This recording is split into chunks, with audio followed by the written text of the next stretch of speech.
ಏಯ್, ಮನೆಗೆ ಈಗ ನೆಂಟ್ರು ಬರ್ತಾ ಇದಾರೆ, ಇದನ್ನೆಲ್ಲ ತೆಗೆದು ರೂಮಲ್ಲಿ ಇಡು ಆಯ್ತಾ? ನನಗೇನು ಹೇಳಕ್ ಬರ್ಬೇಡ ನೀನು. ಏನೋ ನನಗೇನು ಹೇಳಕ್ ಬರ್ಬೇಡ ನೀನು.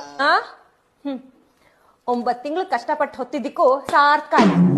ಏನ್ ಕಷ್ಟಪಟ್ಟಿದ್ಯಾ ನೀನು? 9 ತಿಂಗಳಿಗೆ ಏನ್ ಕಷ್ಟಪಟ್ಟಿದ್ಯಾ? ಕಷ್ಟಪಟ್ಟಿದ್ರೆ ನಾನು. ನಿನ್ ಹೊಟ್ಟೆಲೆ ಕಟ್ಲು ಇತ್ತು ಗೊತ್ತಾ? ಅಲ್ಲಿ ಭಯ ಪಡ್ಕೊಂಡಿದ್ದ ನಾನು.